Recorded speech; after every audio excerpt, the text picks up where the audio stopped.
మీ business ఏదైనా మీ ఊర్లో promotion చేయాలంటే అది సుమన్ టీవీతోనే సాధ్యం. ఇప్పుడే సంప్రదించండి.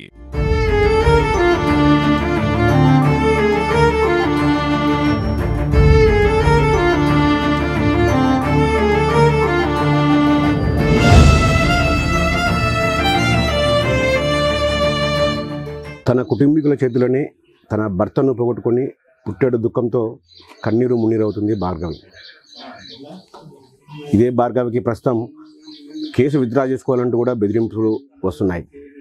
ఏకంగా 2 కోట్ల రూపాయలు ఆఫర్ ఇస్తున్నారు. ఈరోజు తెల్లవారుజామున గుర్తు తెలియని వ్యక్తులు వచ్చి వాళ్ళ మామగారిని బెదిరించినట్లు తెలుస్తా ఉంది. ఇదే అంశంపై మొత్తంగా మనమైతే భార్గవితో మాట్లాడదాం.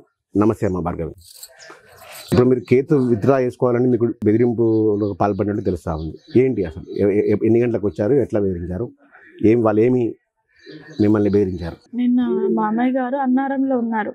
అంటే మేము ఇటు వచ్చేసినాం, ఎమ్మెల్యే వాళ్ళు ఇట మాట్లాడడానికి రమ్మన్నారు. మేము ఇక సూర్యాపేటకు వచ్చేసినాం. మామయ్య ఇంకా బంటికి తలగూరు పెట్టడం వల్ల తనను అక్కడనే ఉంచాలని చెప్పి అక్కడనే ఉంచిండ్రు. అయితే మేము ఇటు వచ్చేసిన తర్వాత ఈవినింగ్ టైంలో ఇంకా మామయ్యకి ఎవరో ఇద్దరు బయటికి రమ్మని పిలిచారంట. ఇంకా మామయ్య ఏమనుకుంటాడు, ఇంకెవరైనా వస్తారు కదా మాట్లాడడానికి, లేకుంటే బంటి ఫ్రెండ్స్ ఏమో అని చెప్పి వాళ్ళ దగ్గరికి వెళ్ళిండు. 2 వీలర్ మీద వాళ్ళు 2 మెంబర్స్ వచ్చారంట. వచ్చి నువ్వు కేసు విత్డ్రా చేసుకోకపోతే మాత్రం నిన్న మీ కోడల్ని చంపేస్తాం, 2 కోట్లు ఇస్తాం మీకు, కేసు విత్డ్రా చేసుకోండి అని చెప్పి మాట్లాడిండ్రంట. ఇంకా మా మామయ్య ఏజ్డ్ పర్సన్ కాబట్టి ఇంకా తనకేం తెలియదు. ఇంకా బంటి చనిపోవడంతోనే తను ఏం ఆలోచిస్తుండో ఏం చేస్తుండో కూడా తనకు అర్థం కావట్లేదు. అట్లా ఇంకా తను ఏడ్చుకుంటూ మాకు ఫోన్ చేయడం జరిగింది. అప్పుడు ఇట్లా మా అన్నయ్యకి ఫోన్ చేసి ఇట్లా నన్ను చంపేస్తా, కోడల్ని చంపేస్తాం, మీ కోడలికి ఒక 1 crore నీకు 1 crore ఇస్తా అని చెప్పి బెదిరించారు. ఇంటి దగ్గరకు వచ్చాని చెప్పిండు మామయ్య. మేము వెంటనే ఇక్కడ సూర్యాపేటలో ఉన్నప్పుడు ఇంకా కలెక్టర్ దగ్గరికి వెళ్ళి మేము కంప్లైంట్ ఇవ్వడం జరిగింది.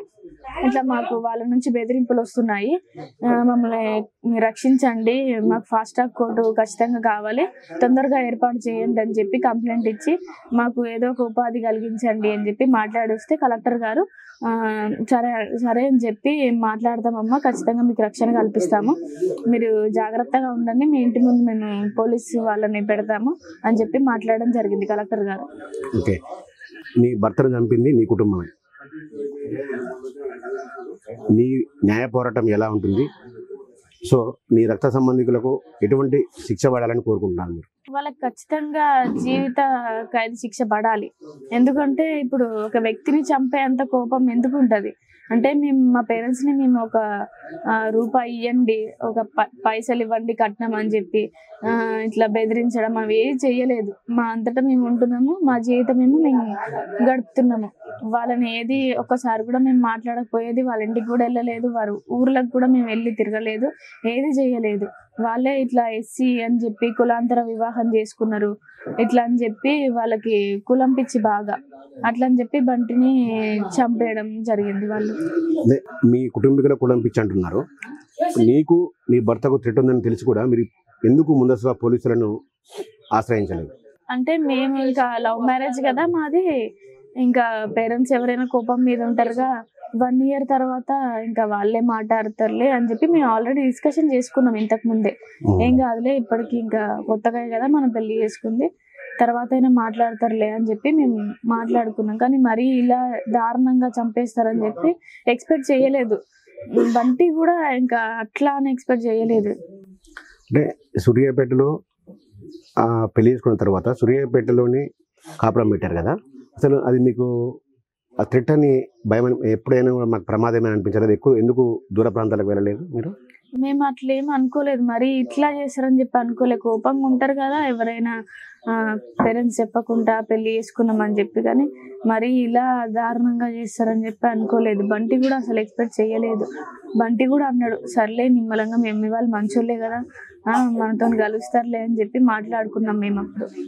అంటే మీ నాన్నమ్మ, మీ అన్నలు, మీ నాన్నపై గతంలోనే కేసులు ఉన్నాయని పోలీసులు చెప్తున్నారు. అవును. అసలు వాళ్ళు ఏం నేరాలు చేశారమ్మా ఇంత ముందు? వాళ్ళు ఇంకా ఊర్లో గొడవలు అవి నార్మల్ గా గొడవలు. అంటే ఎటువంటి గొడవలు పోయేవాళ్ళు? ఫ్రెండ్స్ గొడవలు, ఇంకా ఇట్లా డాడీ చైర్మన్ ఉన్నప్పుడు అవి గొడవలు. అంటే బంటికి కూడా నేర చరిత్ర ఉందని పోలీసులు ప్రెస్ మీట్ అయితే చెప్పారమ్మా. బంటి ఏం చేసేవారు అసలు? సెటిల్మెంట్ అవి చేసేవారు? సెటిల్మెంట్లు అవేం కాదు, రియల్ ఎస్టేట్ అంటే నార్మల్ గా మేము మంచిగా బతకాలి, మేము ఇల్లు కట్టుకోవాలని చెప్పి ఇట్లా మాకు ఒక ప్లేస్ కావాలని చెప్పి మాట్లాడడం, వెళ్ళి అలాంటివి చేయడానికి వెళ్ళేవాడు. ఓకే, అంటే మీ ఫ్యామిలీ ఇప్పుడు మొత్తం మీ భర్త అయితే మీ ఫ్యామిలీ అయితే మొత్తం కూడా క్రిమినల్ రికార్డులో ఉన్నారు. అంటే లవ్ చేసే ముందు నువ్వు వెనక ముందు ఆలోచించావా? అంటే ఇది జరగబోయే ప్రమాదాన్ని ఏమన్నా ముందరే ఊహించలేదు అసలు? లేదు, బంటి అయితే ఎలాంటి గొడవలకు పోడు. మాక్సిమం ఏదన్నా వచ్చి అంటే మంచి మనిషి కాబట్టి నలుగురు వచ్చి బంటితో మాట్లాడతారు, అన్నయ్య ఇట్లా అయింది మాకు కొంచెం మాట్లాడుతురా ఒక పెద్ద మనిషి లాగా అని చెప్పి పిలిచేవారు తప్ప బంటి మీద ఎలాంటి కేసులు ఉండవు. వేరే వాళ్ళు కోపం వచ్చి ఇట్లా ఆయన కూడా ఉన్నాడని చెప్పి కొంతమంది ఇరికియడం జరిగింది. బంటి ఎలాంటి గొడవలు చేయలే ఇప్పటి వరకు.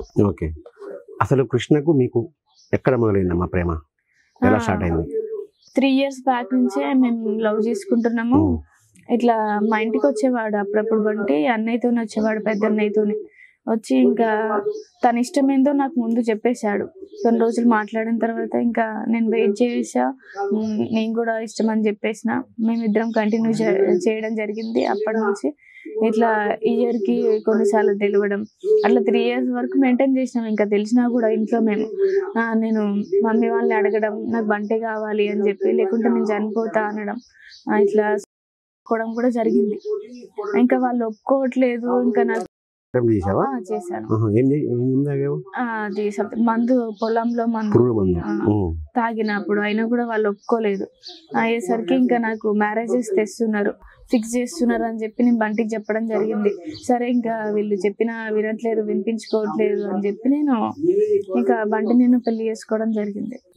అయితే మీ కుటుంబ సభ్యులతో మాట్లాడినప్పుడు అమ్మా, అంటే మా కూతురు గతంలో కూడా ఇంకోతన్ని ప్రేమించింది, అదంతా చిన్న వయసు అనుకున్నాము, ఏం తెలియనితనం వయసు అనుకున్నాం అంటారు, నిజమేనా అది? లేదు, నేను ఎవరిని లవ్ చేయలేదు. ఇంకా ఇప్పుడు ఫ్యూచర్ ఏంటి? నీ ఫ్యూచర్ ఏమనుకుంటున్నావు అసలు? నాకు ఏదో ఒక ఉపాధి కలిగిస్తే ఇంకా మా మామని చూసుకుంటా. ఎందుకంటే మేము ఇంకా చదవడానికి కూడా నా దగ్గర 1 రూపీ కూడా లేదు, ఎట్లా చదువుకోవాలి? కనీసం మా మామయ్యని చూసుకోవాలన్నా నాకు ఏదో ఒక ఉపాధి కలిగిస్తే నేను మా మామని చూసుకుంటాను. మీ పెళ్ళైన తర్వాత, బంటిని పెళ్లి చేసుకున్న తర్వాత కృష్ణ ఫ్యామిలీ నిన్ను ఎలా చూసుకుంది? చాలా బాగా చూసుకున్నారు. వాళ్ళు ఒక పేరెంట్స్ లాగా, ఒక అమ్మ నాన్న లాగా నన్ను ట్రీట్ చేసిరు. వాళ్ళ ఇంటికి వెళ్ళినప్పుడు చాలా మంచి వాళ్ళు కూడా మంచిగా చూసుకున్నారు. నాకు ఎలాంటి ఇబ్బంది కలిగించలే వాళ్ళు. వేరే ప్రాంతంలోకి వెళ్తే పెళ్లి చేసుకున్న తర్వాత కృష్ణకి ఈరోజు ఇలాంటి జరిగేది అయితే కాదు, ఎందుకు అలా చేయలేకపోయారు అసలు? మేము ఎందుకు సూర్యాపేటలోనే ఉన్నాడు కదా చిన్నప్పటి నుంచి బంటి, ఇంకా ఈ ఏరియా తనకు తెలుసు కదా అని చెప్పి అందరు ఫ్రెండ్స్ ఉంటారు. ఇంకా మనం వేరే దగ్గరికి వెళ్తే ఎవరు తెలుసు మనకి? అయినా హైదరాబాద్లో ఉన్న ఏడని ఉంటే నేను ఎట్లా రియల్ ఎస్టేట్ చేయగలుగుతా? ఇక్కడైతే నాకు అందరు తెలుసు, కాల్ చేస్తారు, అది ఇది అని చెప్పి మాట్లాడతారు.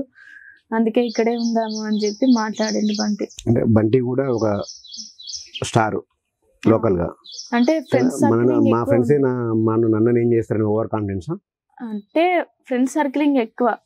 బంటి బాగా మంచోడు, అందరికి హెల్ప్ చేస్తూ ఉండేవాడు. అట్లా నా ఫ్రెండ్స్ చెప్తారు లేదని ఉంటే నాకేం కాదులే, ఏదైనా ఉంటే ఎమ్మటే నాకు ఇన్ఫర్మేషన్ ఇస్తారని చెప్పి తను ఎక్స్పెక్ట్ చేసిండు. కానీ ఫ్యామిలీయే చేసింది, అది బయట వరకు రాలేదు, ఫ్రెండ్స్ వరకు. అంటే వాళ్ళ క్యాస్ట్ వాళ్ళని వాళ్ళు తీసుకొని ఇట్లా చేయడం జరిగింది. అదే వేరే వాళ్ళని పిలిచి ఇట్లా సూర్యాపేటలో ఇంకెవరితోనైనా మాట్లాడడం జరిగితే ఖచ్చితంగా బంటికి ఇన్ఫర్మేషన్ వచ్చేది. ఓకే, ఈ మొత్తం ఎపిసోడ్ లో మీ నానమ్మ పైపై అన్ని వీలు చూపుతున్నాయి, నానమ్మే కారణం అని.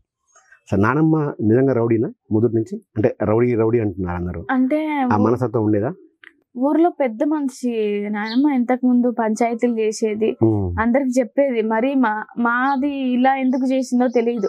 ఆమె కూడా చాలా పంచాయతీలు చేసింది, లవ్ మ్యారేజ్లని అవి. అప్పుడు తనకు తెలియదా? ఇప్పుడు మాది కూడా లవ్వే కదా.